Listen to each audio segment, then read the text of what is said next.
Sous la présidence de son Excellence, Monsieur le Président de la République, le Conseil des ministres a tenu sa session ordinaire ce jeudi 30 juillet 2020 de 10h à 12h avec l'ordre du jour suivant.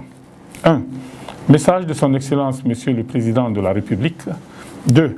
Compte rendu de la session ordinaire du Conseil interministériel du mardi 28 juillet 2020. 3. Questions diverses. Au titre du premier point de l'ordre du jour, le Président de la République a instruit le ministre en charge des Finances de procéder à la libération de la quote-part restante de l'État dans le capital de la SOGEB, Société de gestion du Blackbone national, afin de permettre à cette société, à participation publique, de faire face aux investissements et aux autres dépenses qui sont nécessaires au démarrage de ses activités. Le chef de l'État a ordonné la réalisation d'un audit complet du secteur des télécommunications en vue d'optimiser les ressources générées par ce secteur et maximiser les revenus de l'État dans un domaine qui est reconnu partout ailleurs comme un important gisement en matière de fiscalité. Le Président de la République a invité le ministre en charge des télécommunications à accélérer le processus de mise en place de la relance de l'entité juridique qui doit reprendre les actifs et les activités de la Sotelgui, l'opérateur historique du secteur. Il a également instruit d'initier les opérations de remise en état du réseau de téléphonie fixe en République de Guinée. Le Président de la République a invité les ministres à s'informer mutuellement les uns les autres sur les dossiers en instance à leur niveau respectif, de manière à assurer une vraie transversalité des projets et activités de service public. Ceci permettant à chaque membre du gouvernement d'être informé sur les activités développées dans des secteurs distincts de ceux dont ils ont la charge pour disposer d'une vue globale sur le fonctionnement de l'État. Le chef de l'État a invité le ministre en charge des Transports à diligenter la mise en œuvre du projet de réalisation de la ligne de chemin de fer Conakry-Kouria, 65 km, qui fait actuellement l'objet de négociations dans le cadre d'un contrat BOT et qui constitue la première phase de reconstruction de la voie ferrée Conakry-Niger. Le Président de la République a instruit au ministre concerné de mettre un terme, dans les meilleurs délais possibles, à l'hébergement de ministères et autres services publics dans des édifices privés.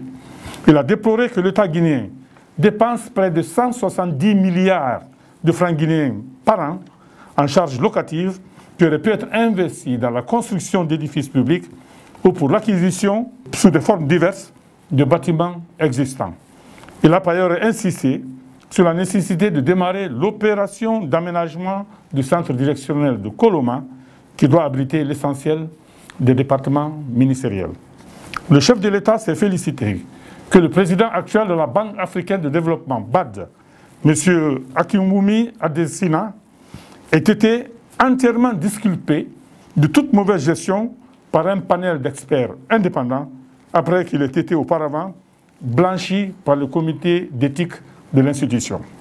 Monsieur le Président de la République a noté avec satisfaction que grâce au leadership africain, la Banque africaine de développement est devenue l'une des 5 principales banques multilatérales de développement dans le monde, avec un actionnariat qui regroupe 80 pays, 54 pays africains et 26 non-africains. Le Président de la République a incité de nouveau sur le respect des gestes barrières et des autres mesures de prévention dans la lutte contre la Covid-19. Il a informé le Conseil de la multiplication des points de prélèvement et de dépistage, de la distribution gratuite d'importantes quantités de masques, dont 4 millions d'unités offertes par le Président de la République, de l'édition de certificats de négativité non falsifiables. Il a également déploré la persistance, il a cependant déploré la persistance des infractions suivantes pour la répression desquelles il exige toute la fermeté et toute la rigueur requise. Refus d'utilisation ou port fantaisiste de masques par de nombreux citoyens. Ouverture clandestine de certains bars, restaurants et autres lieux de réjouissance publique.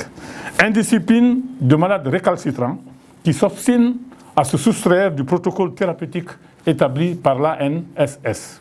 Au titre du deuxième point de l'ordre du jour, Monsieur le Premier ministre a fait le compte-rendu de la session ordinaire du Conseil interministériel tenu le 28 juillet 2020. Le Conseil a ainsi entendu successivement le ministre de l'Administration du territoire et de la décentralisation, qui a soumis au Conseil un projet de décret portant création et fonctionnement de l'Agence de financement des communes de Conakry, AFICON. Le ministre a rappelé de nombreuses réformes entamées par le gouvernement depuis 2015 dans le domaine de l'investissement local, représentant aujourd'hui une part importante de l'investissement public national et faisant de la décentralisation le passage obligé pour le développement de nos territoires. Ces réformes inscrites comme priorité dans l'agenda du gouvernement se déclinent comme suit. La mise en place de la MAMRI, mission d'appui à la mobilisation des ressources internes, la création de l'ANIES, Agence nationale d'inclusion économique et sociale, l'opérationnalisation de l'ANAFIC, l'Agence nationale de financement des collectivités, chargée de gérer le FNDL, qui est le Fonds national de développement local, en lieu et place du PACV, qui était le programme d'assistance aux collectivités villageoises. L'avantage de l'ANAFIC réside dans son intervention spatiale qui concerne 33 communes urbaines et 304 communes rurales du pays, contrairement au PACV qui ne couvrait que les zones rurales. Chacune de ces structures a été pensée et conçue pour répondre à un besoin, celui de lutter efficacement contre la pauvreté en milieu rural, sous-tendu par une ambition, celle du président de la République, d'améliorer les conditions de vie des populations sur tout l'ensemble du territoire national. En prenant le relais institutionnel du PACV, l'ANAFIC, dans sa conception originelle, n'a pas prévu dans son intervention le financement de communes de Conakry, créant ainsi une forme d'inégalité et de hiérarchisation entre les communes. Pour le ministre, en tenant compte de l'évolution significative du processus de décentralisation, depuis l'élaboration de la lettre de politique nationale de décentralisation et de développement local, LPN-DDL, en 2012, il s'avérait nécessaire pour une gouvernance locale au service du développement de formaliser un cadre institutionnel de financement des communes de Conakry, cadre qui promeut le développement, l'autopromotion des collectivités locales et le renforcement de l'initiative citoyenne locale au service des entités décentralisées. La mise en place de l'AFICON s'inscrit dans cette ambition. Elle aura pour mission principale de renforcer la capacité financière des 5 communes de Conakry, de valoriser le contenu local à travers une participation active des acteurs territoriaux à la définition, à la mise en œuvre et à l'évaluation des politiques publiques territoriales. L'agence devra apporter des solutions à la problématique de la mobilisation des ressources financières locales pour la réalisation d'investissements de proximité à Conakry. De même, elle apportera des réponses en matière 1. De redistribution de la richesse entre les communes de Conakry. 2. D'application du Code des collectivités locales avec la décentralisation financière sectorielle et l'opérationnalisation des transferts de compétences et des ressources. 3. De territorialisation des politiques publiques avec une vraie déconcentration de moyens en faveur des services déconcentrés. 4. De construction de capacités, tant au niveau des administrations communales et communautaires que de l'administration territoriale et des services techniques déconcentrés. Et 5. D'allocation de ressources publiques afin d'assurer l'adéquation des ressources financières des collectivités locales avec leurs missions. Une dotation budgétaire de l'État, ponction de 10% sur les recettes provenant 1. de la fiscalité douanière, 2. du port autonome de Conakry, 3. de l'aéroport de Conakry, 4. des licences de pêcherie industrielle, 5. de la contribution financière unique CFU, perçue sur les personnes morales ou physiques ayant au moins une propriété à usage commercial et ou industriel. Un transfert courant accordé à l'AFICON dans le cadre du titre 4 pour son fonctionnement, des taxes parafiscales qui seront attribuées par des dispositions légales et réglementaires, les vignettes, les cigarettes, les boissons, les sacs plastiques, immatriculation de véhicules, amendes de stationnement, écotaxes, etc. Des ressources issues des compétences transférées, des ressources mises à sa disposition par les partenaires au développement, les dons et les legs, etc. L'AFICON est l'instrument indispensable pour guider l'action gouvernementale en matière de financement des projets d'investissement des communes de Conakry.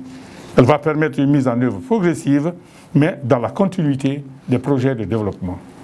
Pour l'opérationnaliser, le ministre indique que l'action du ministère de l'administration du territoire et de la décentralisation seul ne peut garantir le succès de cette réforme.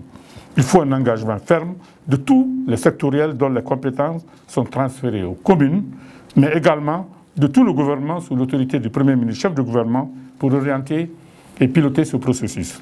Au terme des débats, le Conseil a adopté le projet de décret portant création et fonctionnement de l'AFICON.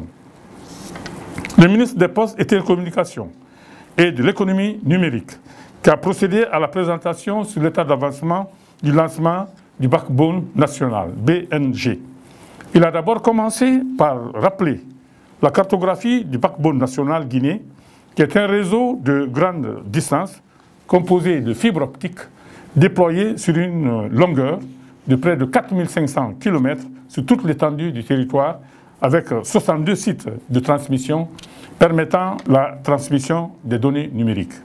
Il a indiqué que le backbone est principalement structuré en deux grandes boucles de protection permettant de garantir par la technologie de la redondance des services aux clients, même en cas de coupure en une zone particulière.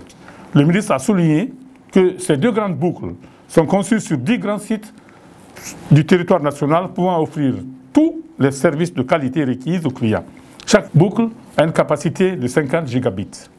Il a informé de la mise en service partielle du backbone avec des opérateurs comme Orange et MTN. Il a ensuite passé en revue l'état de cette évaluation en expliquant que la sécurité du site est actuellement assurée, le raccordement à EDG est fait, le ravitaillement en carburant est effectif sur les deux groupes électrogènes et enfin, une équipe de partenaires techniques est en cours de déploiement à l'intérieur du pays. Il a informé que certaines corrections temporaires ont été effectuées sur la première boucle du fait de l'endommagement causé par les entreprises de travaux publics et du secteur minier sur certains tronçons de la fibre optique. À la suite, le ministre a présenté la société de gestion et d'exploitation du backbone national, SOGEB, en charge de la gestion du backbone national, qui est une société anonyme de gestion du patrimoine de télécommunications, de technologie et de l'information, ainsi que de la communication, dotée de la personnalité juridique et de l'autonomie financière et de gestion. Il a rappelé que la SOGEB a été créée par décret dès 2015-040 en date du 13 mars 2015 et placée sous la tutelle technique du ministère des Postes, Télécommunications et de l'économie numérique.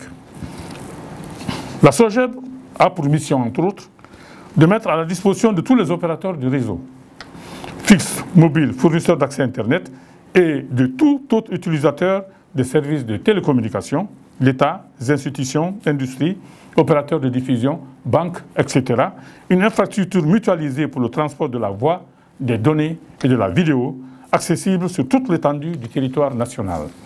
De prendre en charge tous les actifs de l'État dans les infrastructures du backbone national pendant et après leur mise en service, de créer une infrastructure économique et d'intégration régionale. Le ministre a indiqué que la SOGEB pourrait engranger dans les 10 premières années d'exploitation 2009 milliards de francs guinéens, soit 16 milliards 674 millions de francs guinéens chaque mois selon les études qui ont été effectuées.